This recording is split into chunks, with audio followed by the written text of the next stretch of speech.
श्री राम राम रामेति रमे रामे मनोरमे सहस्रनाम तत्तुल्यम राम नाम वरानने। नमस्कार प्रिय मित्रों, मैं प्रियंका और मिलिया आपके अपने YouTube चैनल दीप रहस्य भक्ति और ज्ञान में स्वागत करती हूँ। आज दशहरे के इस पवित्र अवसर पर मैं आप सभी को दशहरे की अनंत शुभकामनाएं देती हूँ और श्री राम से प्रार्थना करती हूँ कि वे आपके जीवन में जो भी परेशानी रूपी रावण है उनका वध करके अपने और श्री सीता जी के साथ एक छत्र आपके घर में निवास करें। आज का मेरा ये वीडियो शुभकामना है मेरे सभी दर्शकों के लिए, शुभकामना है मेरे अपने प्रियजनों के लिए। और आपके इस वीडियो में मैं आज बात करूंगी कि कैसे भगवान श्री राम ने रावण का वध किया और कैसे आज का दिन और इससे जो युद्ध राम रावण का हुआ था संबंध रखती है नवरात्रि की नवदुर्गा। क्या आप जानते हैं विजयादशमी का यह पर्व मनाया क्यों जाता है? विजयादशमी का पर्व है बुराई पर अच्छाई की जीत का प्रतीक। विजयादशमी का पर्व है राम की विजय रावण पर। राम रावण युद्ध में विजयी हुए श्री राम आज के दिन।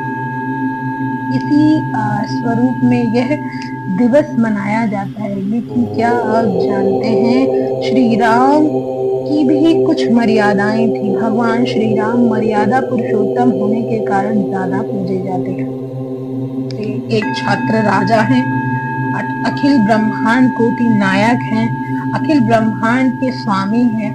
आप ये जानते हैं कि श्री राम ने भी माँ दुर्गा की पूजा की थी। जब राम रावण युद्ध संपन्न होने वाला था, एक समय ऐसा आया कि इंद्र ने श्री राम से कहा, भगवान आपको माँ दुर्गा की पूजा जरूर करनी चाहिए क्योंकि दुर्गा कवच प्राप्त है रावण को। दुर्गा का भक्त है रावण और जो निकुंभला माता उनकी कुल देवी है ये दुर्गा का ही रूप है। दुर्गा के अनंत रूप अनंत नाम है, उनमें से एक वे देवी भी है। देवी प्रत्यंगिरा भी उसमें आती है। क्या आप जानते हैं कि अगर दुर्गा माँ की पूजा आपने नहीं की तो आपको शायद कठिनाई का सामना करना पड़ सकता है। अब जरा आप स्वयं सोचिए कि जो श्री राम जो स्वयं नारायण है, उनकी शक्तियों पर संशय भला किसी को कैसे हो सकता है? या वे कैसे किसी काम में असमर्थ हो जाते हैं या हो सकते हैं? ऐसा संदेह किसी के मन में आएगा भी कैसे? लेकिन मान्यता है कि स्त्री शक्ति को सम्मानित करने के लिए भगवान श्री राम ने देवी दुर्गा की उपासना की और दुर्गा को माँ के रूप में पूजा। स्वयं अनंत अखिल ब्रह्मांड कोटि नायक श्री राजा रामचंद्र जो प्रभु है, स्वयं समस्त सृष्टि के स्वामी है, उनने भी माँ दुर्गा की उपासना की।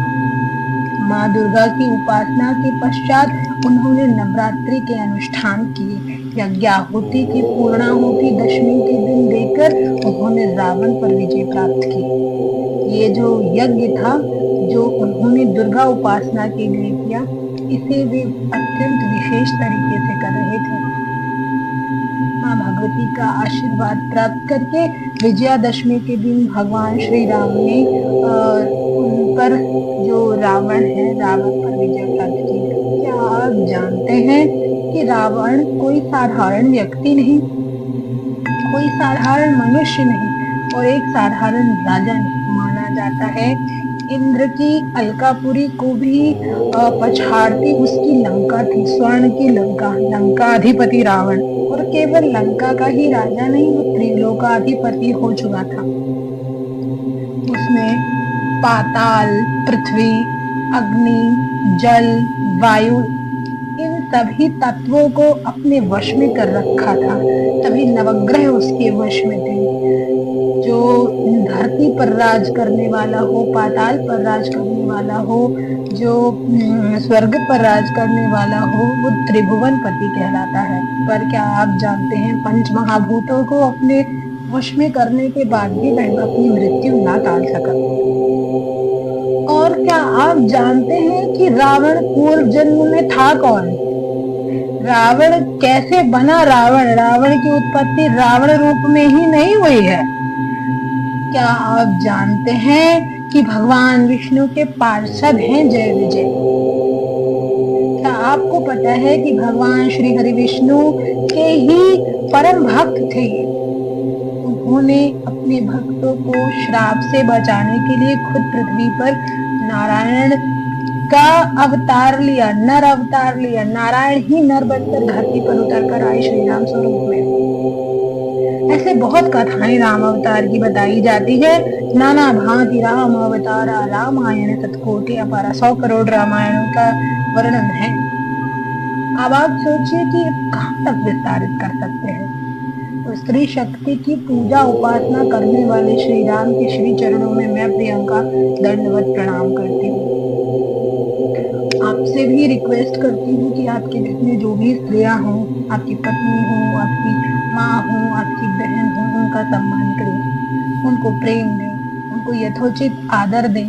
उसके साथ साथ उनको केवल घर में ही नहीं बाहर भी सम्मान दें।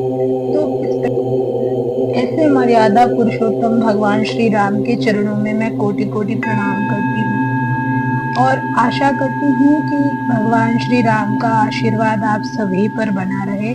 देवी दुर्गा की असीम कृपा आप पर बनी रहे। आज की वीडियो में इतना ही।